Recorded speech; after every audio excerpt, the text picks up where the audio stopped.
Vision. What is your vision for not only yourself, we talked about yourself, but for your team?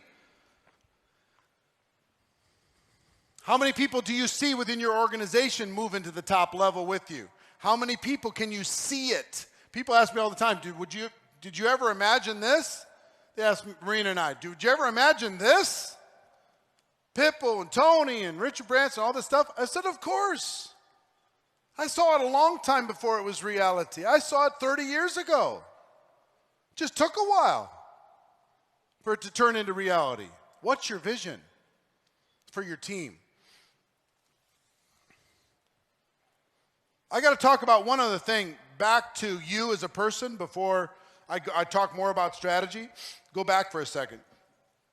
There's something major that happened in me. When I started off, I was a fighter. I really was. I was fighting, man. It was us fighting against the bad guys, fighting against the stupid comp plan change that the company didn't need to make, fighting against the ingredient that was in the product, fighting against some cross-line person that wasn't nice to me, fighting against my upline wouldn't support me. I was always looking for a fight, always. And I thought that's what was necessary to be a leader. You had to be a fighter. And I make no mistake, sometimes it's good fuel.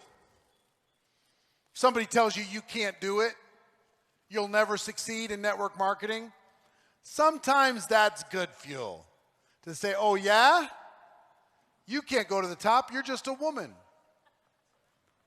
Oh yeah? You can't go to the top, you're over 60 years old. Oh really? Sometimes that's good fuel. But I learned that when you stay in that fighter posture, that fighter stance, you always have drama. You live in a life of drama. With winners and losers, with all kinds of distractions that'll pull you all over the place. Because once you're a fighter, everybody else, you attract the other fighters. And pretty soon, all you're doing is fighting. And it used to be about me, in other words. I would say it was about my team, but it wasn't. It was about me. I wanted to win all the time. And something changed for me when I learned to let go of the fight. What's necessary for a fight to happen? Two people have to be engaged. If you're playing tag with somebody, how do you win the game? You just stop. They tag you, you say, okay. You don't have to tag back before you run away. You can just say, okay, and just let it drop. I let the gloves fall.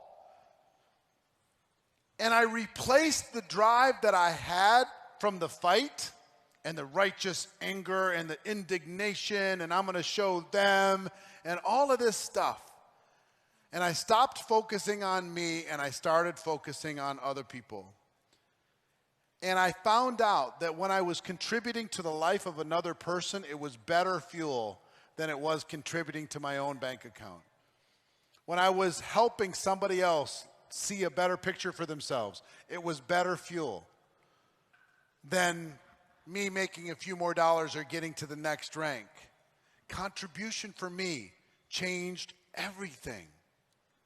I've got to tell you, as you're thinking about yourself and what do you need to be in order to be able to hit this goal, I want you to focus on how many people can you help? How many people can you serve by introducing them to your product or your opportunity? How many people can you inspire to get to the next rank? How many people can you persuade to attend the event, not for your purposes, but to liberate them? How many people can you do that with? And then can you teach other people how to do the same thing? When that starts to happen, people look at you in a different light.